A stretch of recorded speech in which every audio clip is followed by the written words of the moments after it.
नमस्कार दोस्तों, आप देख रहे हैं ब्राइट कंप्यूटर चैनल और मैं हूं जितेंद्र मालव। तो आज की इस वीडियो में मैं आपका स्वागत करती हूं।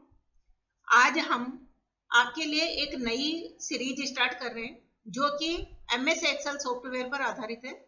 एमएस एक्सेल के जितने भी कमांड, जितने भी टैब्स और जितने भी आपके रिबन में ऑप्शन होंगे उन सबको इसके ऊपर एक्सप्लेन किया जाएगा, विद प्रैक्टिकल आपको बताया जाएगा। तो आप इस सीरीज के माध्यम से पूरा एमएस एक्सेल बहुत ही आसान तरीके से सीख सकते हैं। तो हम स्टार्ट करते हैं सीरीज 1 एमएस एक्सेल। सबसे पहले मैं बताना चाहूंगी कि एमएस एक्सेल है क्या। एमएस एक्सेल माइक्रोसॉफ्ट कंपनी का एक सॉफ्टवेयर है। माइक्रोसॉफ्ट कंपनी जो कि कंप्यूटर के जितने भी सॉफ्टवेयर डेवलप करते हैं वो सब एमएस जो माइक्रोसॉफ्ट कंपनी है वही डेवलप करती है। बिल गेट्स इसका ओनर है। यहाँ पर एमएस ऑफिस जैसे हम बोलते हैं तो एमएस ऑफिस में MS Word, MS Excel, MS PowerPoint, Word आपकी सिंपल टाइपिंग करने, लेटर बनाने, रिपोर्ट बनाने, एमएस एक्सेल में डेटाबेस को मैनेज करना हो, पावर पॉइंट में प्रेजेंटेशन तैयार करने के लिए, एमएस एक्सेस जो कि आपको डेटाबेस क्रिएट करना है, क्वेरीज लगा के और किस तरह से हम डेटा को रिपोर्ट के माध्यम से जनरेट करेंगे, आउटलुक, ईमेल या मेल से रिलेटेड ये सॉफ्टवेयर है, और एमएस पब्लिशर, और इनके अलावा और भी कई सारे सॉफ्टवेयर है जो कि एमएस ऑफिस में शामिल किए जाते हैं। और यहाँ पर आज जो हम सीरीज में लेके आए एक पावरफुल जो कि सॉफ्टवेयर है वो है एमएस एक्सेल। एमएस एक्सेल को हम रन करते हैं कि किस तरह से हम एमएस एक्सेल को स्टार्ट करेंगे। तो हम चलते हैं अपनी कि हम किस तरह से एमएस एक्सेल को स्टार्ट करेंगे। यहाँ पर मैं इसको सबसे पहले आप सर्च विंडो पर जाएंगे, यहाँ सर्चिंग का आता है, यहाँ पर एक्सेल लिख सकते हो, यहाँ पर क्लिक करेंगे एक्सेल। एक्सेल जैसे मैं टाइप करूंगी यहाँ पर ऊपर ऐप लिखा हुआ आ जाएगा आपका एक्सेल। यहाँ पर क्लिक करके आप उसको रन कर सकते हो। अगर यहाँ से नहीं करना चाह रहे हो तो यहाँ पर स्टार्ट वाले बटन पर क्लिक करेंगे और ई प्रेस कर देंगे। जैसे मैंने ई प्रेस किया तो एक्सेल का यहाँ पर ऐप आपको डिस्प्ले हो गया। तो यहाँ से भी आप एक्सेल को ओपन कर सकते हैं। तो आप यूजर जहां से चाहे वहां एक्सेल को ओपन कर सकते हैं। आज की जो क्लास है एज ए इंट्रोडक्शन, एक्सेल का इंट्रोडक्शन है जिसको कि हमने पार्ट 1 नाम दिया है। इस जगह पर हम जाएंगे, एक्सेल की विंडो पर हम आ चुके हैं। देखिए ये एक्सेल की विंडो आप सभी को दिखाई दे रही है। एक्सेल की विंडो जब भी अपन ओपन करते हैं तो यहाँ पर बुक 1 बाय डिफॉल्ट बुक 1 लिखा हुआ आता है। बुक 1 जैसे बुक 1 में अलग अलग पेज होते हैं उसी तरह यहाँ पर बुक 1 में शीट 1, अगर हम इस प्लस पे क्लिक करेंगे तो शीट आपके न्यू शीट जो है वो ओपन होती चली जाएगी। तो यहाँ पर बुक 1 में बाय डिफॉल्ट अभी कितनी शीट है, 4, मतलब 4 शीट हमने ओपन कर ली है, यानी 4 शीट से मिलके एक बुक तैयार हो रही है। तो सबसे पहले तो एक्सेल का जो भी आपका फाइल होगा वो क्या कहलाएगा, फाइल पर जो पेज होगा वो कहलाएगा हमारा बुक 1। और बुक 1 में नंबर ऑफ शीट्स होती है जिनसे कि बुक बनी होती है। बुक के नीचे अगर हम देखें कि file, home, insert, page layout, formula, ये सब कहलाती है हमारे टेब्स। इसको बोलते हैं हम टेब्स। साइज थोड़ा सा मैं ग्रो कर देती हूँ। इनको टेब बोला जाता है। अलग अलग टेब के अलग अलग रिबन्स ओपन होंगे। होम टेब पर मैंने क्लिक किया तो अलग अलग ग्रुप आ गए, clipboard, font, alignment, number, style. इनको भी आप रीअरेंज कर सकते हो, आगे हम वीडियो में देखते जाएंगे। ये टेब्स है और टेब्स के नीचे जो इस तरह से पूरा का पूरा लंबा जो चौड़ा आपके ऑप्शन हाईलाइट हो रहे हैं वो कहलाता है हमारा रिबन।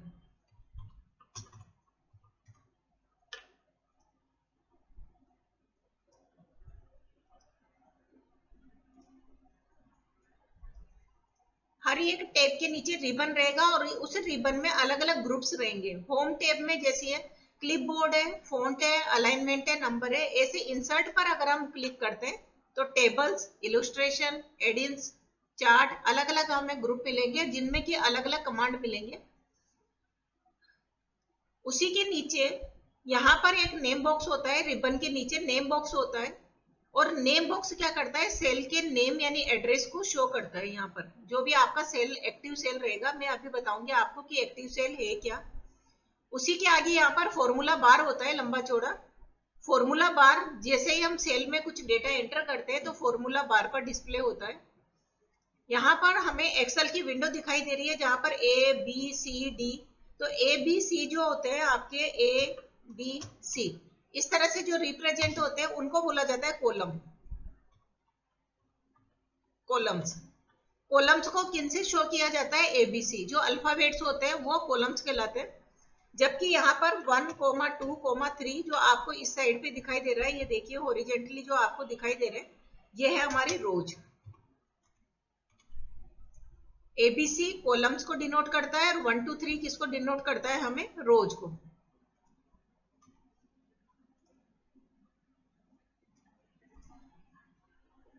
इस तरह से अगर हम मूव करें यहां से तो ए बी सी डी इस तरह से कॉलम चलते हुए जाएंगे और लास्ट ए टू जेड, ये देखिए यहाँ पर ये जेड, यहाँ पर जेड आ गया है।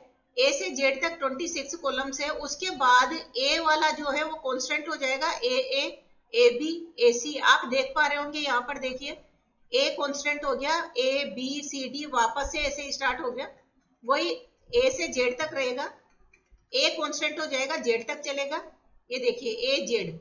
अब क्या होगा कि बी कांस्टेंट हो जाएगा और ए से स्टार्ट हो जाएगा, B A B B B C इस तरह से। तो ऐसे आपके कॉलम का नाम जो है वो कैरेक्टर से डिफाइन होता है और ए बी सी डी इस तरह से अल्फाबेटिकल ऑर्डर में आगे बढ़ता हुआ जाता है। रो 1, 2, 3 यानी अगर हम करें तो चलते जाएंगे, काफी रोज है इसमें। अब कितनी रो है देखिए, यहाँ पर मैं थोड़ा सा आपको इसका डिटेल बता देती हूँ। 2003, अगर हमें एमएस ऑफिस 2003 की बात करें और एमएस ऑफिस 2007,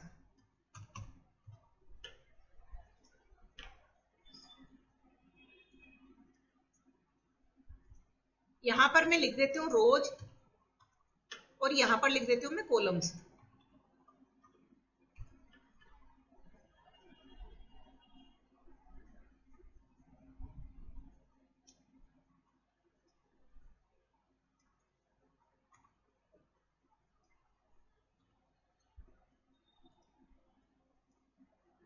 दो 2003 में कितनी रोज होती है और कितने कॉलम्स होते हैं? देखिए यहाँ पर 2007 में अगर हम रोज की बात करें 2007 में तो 10,48,576 इतनी रोज होती है। 2003 की बात करें तो ये होती है आपके 65,536 65,536 ये रोज होती है 2003 और 2007, मतलब 2007 के बाद का मैं आपको बता रही हूँ। तो उसके बाद आपको इतने रोज मिलेंगे और 2003 में इतनी रोज मिलेंगी। जो 2003 जो ओल्ड था और अभी जो न्यू चल रहा है 2007, कॉलम्स कितने रहेंगे यहाँ पर? यहाँ पर लगभग 256 में एज है आपको काउंटिंग में 256 कॉलम्स होते हैं, जबकि यहाँ पर लगभग आपके कॉलम्स रहेंगे 16,384 16,384।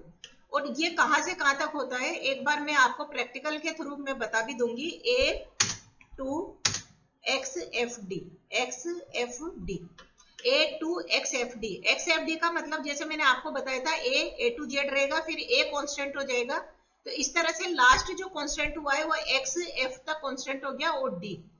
अब ये कैसे पता चलेगा कि मुझे लास्ट को जो कॉलम है वो एक्स एफ डी है और लास्ट रो जो है वो आपके 10,000 48,000 ऐसे कुछ है, 10,48,000। तो यहाँ पर नेम बॉक्स क्या बताता है? आपका सेल का एड्रेस बताता है उसका। अगर मैं यहाँ पर उसका एड्रेस डालूं कि ये तो कॉलम नंबर है, मेरा कॉलम का नाम क्या है? X F D. तो यहाँ पर मैंने डाला एक्स एफ डी और उसके बाद रो कितनी है, यानी रो मैंने डाल दिया 10,48,576। अब जैसे मैं एंटर करती हूँ क्या पाती हूँ मैं?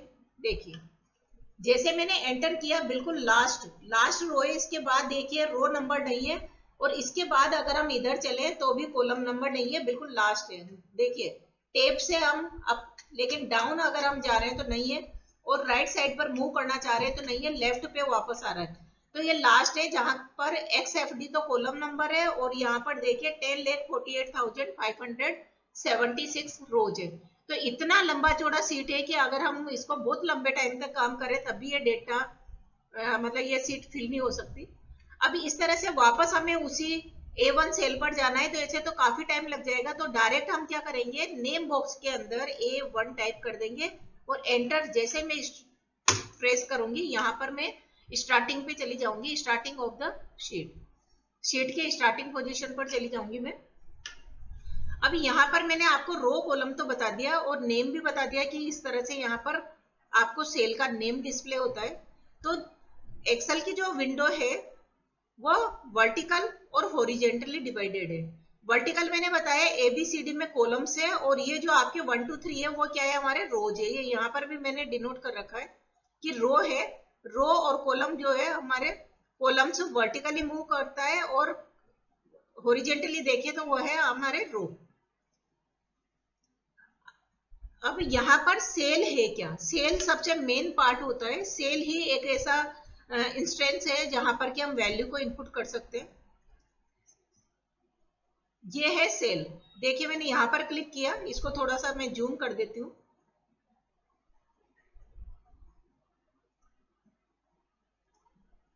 यहाँ पर मैंने, इसका एड्रेस क्या है B2, इसका एड्रेस क्या है C2, यानी पहले कॉलम का नाम फिर रो का नाम।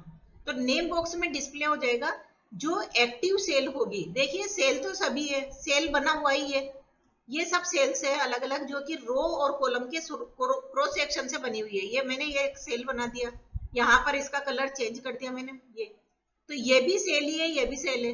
लेकिन अभी एक्टिव सेल कौन सी रहेगी, ये देखिए मैं क्लिक कर रही हूँ तो एक्टिव सेल वो सेल है जिसपे की बॉर्डर बना हुआ है। यानी मैं अगर कीबोर्ड से कुछ टाइप करती हूँ तो वो एक्टिव सेल में डेटा एंटर होगा, ना कि पहले से मैंने हाईलाइट किए है उसमें होगा। ये देखिए यहाँ पर B5 इसका एड्रेस है, और मैं जो कुछ टाइप कर रही हूँ तो वो कहाँ पर जा रहा है, इस एक्टिव सेल के अंदर। अगर मैं यहाँ पर क्लिक करती हूँ तो अब ये एक्टिव सेल है, यहाँ पर डेटा इनपुट होगा। और जो भी डेटा इनपुट हो रहा है, देखिए आप, जो भी डेटा इनपुट हो रहा है वो कहाँ पर डिस्प्ले होगा, हमारा फॉर्मूला बार पर। एक बार फिर मैं करके बता देती हूँ आपको कि मान लो मैंने यहाँ पर कोई नंबर डाला 78, तो ये यहाँ पर फॉर्मूला बार पर डिस्प्ले हो रहा है। इस जगह पे मैंने डाला 90, ये देखिए। तो एक्टिव सेल में जो भी वैल्यू एंटर करेंगे वो कहाँ पर दिखाई देगी हमें, फॉर्मूला बार पर। तो यहाँ पर क्रॉस सेक्शन यानी कॉलम और रो का क्रॉस सेक्शन कहलाता है सेल, और एक्टिव सेल वो होती है जिसपे की बॉर्डर बना होता है। अब यहाँ पर सेल के अंदर हम दो तरह का डेटा इनपुट कर सकते हैं। एक तो नंबर, ये मैंने कुछ नंबर्स लिखे, इसका थोड़ा सा मैं साइज बढ़ा देती हूँ। ये देखिए नंबर्स किस साइड पे अलाइन हुए हमारे, राइट साइड पर। और टेक्स्ट अगर हम लिख रहे हैं, यहाँ पर मैंने राम किसी का नाम इनपुट किया, वो रहेगा हमारा लेफ्ट साइड पर। तो दो तरह की वैल्यू हम इनपुट कर सकते हैं, नंबर्स और कैरेक्टर टाइप की। कैरेक्टर वैल्यू हमेशा लेफ्ट साइड पे अलाइन रहेगी और नंबर वैल्यू हमेशा राइट साइड पर अलाइन रहेगी। अगर मैं यहाँ पर देखिए, जो करेक्टर वैल्यू है उसमें नंबर्स प्लस करेक्टर्स दोनों का कॉम्बिनेशन होता है 45, और अगर मैं टी लिखूंगी तो ये by default left he align होगी, क्योंकि जो करेक्टर वैल्यू है यानी उसमें क्या होते हैं, नंबर्स और करेक्टर्स अल्फाबेट्स भी होते हैं। तो यहाँ पर नंबर वैल्यू राइट और करेक्टर वैल्यू लेफ्ट साइड पर असाइन होती है।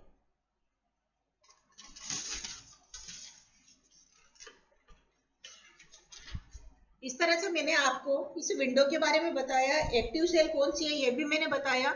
यहाँ पर अगर हम एक्सेल में टेब, एक टेबुलर की होती है, टेब का फुल फॉर्म जो होता है टेबुलर की, टेबुलर की को जैसे मैं क्लिक करूंगी, टेब की को इधर से मैं क्या लेफ्ट टू राइट मूव करूंगी। अगर मुझे वापस बैक आना है तो मैं शिफ्ट टेब प्रेस करूंगी तो वापस मैं बैक आ जाऊंगी। ये देखिए टेब प्रेस करेंगे तो राइट टू लेफ्ट, और लेफ्ट टू राइट जाना है तो शिफ्ट टेब। इसी तरह से अगर मैं एंटर प्रेस करती हूँ तो नीचे आप डाउन की तरफ हमें न्यू सेल पर मूव करेगा। अगर वापस अप डायरेक्शन में आना है तो हमें शिफ्ट प्लस एंटर करेंगे, शिफ्ट प्लस एंटर से वापस ऊपर जाएंगे और एंटर से नीचे की तरफ। ऐसे टेब से हमें राइट साइड पर मूव करेंगे और वापस लेफ्ट साइड पे आना है तो शिफ्ट टेब। तो इस तरह से हम शॉर्टकट की, इनका कीज का उपयोग करके क्या हम इजीली हम इस पे मूव कर सकते हैं। यहाँ पर नेविगेशन कीज भी होती है, 4 नेविगेशन की है, up down left and right. तो यहाँ पर up down right and left, इस तरह से नेविगेशन कीज के माध्यम से भी हम मूव कर सकते हैं। ये पूरी आप हमारे वर्किंग विंडो है, ये एक्सेल की वर्किंग विंडो है और यहाँ पर एक स्क्रॉल बार है जिससे कि हम इसको मूव कर सकते हैं इस तरह से।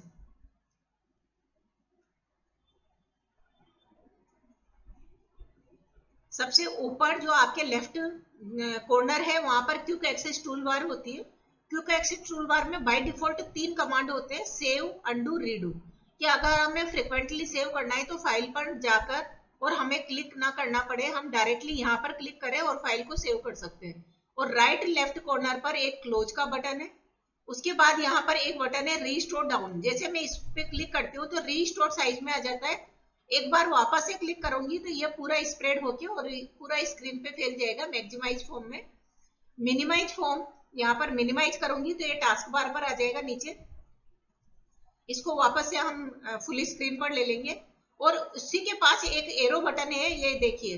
ये यहाँ पर अगर आप ये चाह रहे हैं कि मेरा रिबन डिस्प्ले हो या नहीं हो, ऑटो हाइड रिबन, अगर रिबन को अगर हम ऑटो हाइड करना चाह रहे हैं, रिबन देखिए रिबन कौन सा होता है जिसपे कि टैब और हमारे ऑप्शंस रहते हैं। इसको वापस से अगर हम लाना चाह रहे हैं तो यहाँ पर करेंगे और ऑटो हाइड रिबन को क्या करेंगे, शो टेब्स। शो टेब करेंगे तो सिर्फ टेब हाईलाइट हुई है, रिबन हाईलाइट नहीं हुआ है।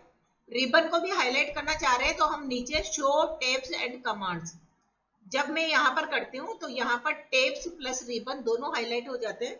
तो इस तरह से मैंने आपको ये बेसिक जानकारी दी कि एमएस एक्सेल के विंडो को ऊपर क्या क्या होते हैं। सेल्स होते हैं, रो कॉलम, टेब्स होते हैं, रिबन्स होते हैं। और ये सब मैंने बुक बाय डिफॉल्ट शीट्स से मिलके बनी होती है, जिसमें कि अभी 4 शीट है। चाहे तो इसको कम भी कर सकते हो, डिलीट करके यहाँ से डिलीट भी कर सकते हैं हम शीट को। तो दोस्तों आज की वीडियो में मैंने एज ए इंट्रोडक्शन पार्ट 1 में आपको एक्सेल के बारे में बताया। अब हम एक्सेल के आगे के जो कमांड है पूरा का पूरा एक्सेल हम आपको विद प्रैक्टिकल यहाँ पर सिखाएंगे। तो इस वीडियो के माध्यम से आप पूरा एक्सेल बहुत ही इजी वे में सीख सकते हो और आप हमारे साथ लगातार बने रहिए। अगर आपको वीडियो अच्छी लगे तो लाइक करिए, शेयर करिए। Have a nice day. Thank you.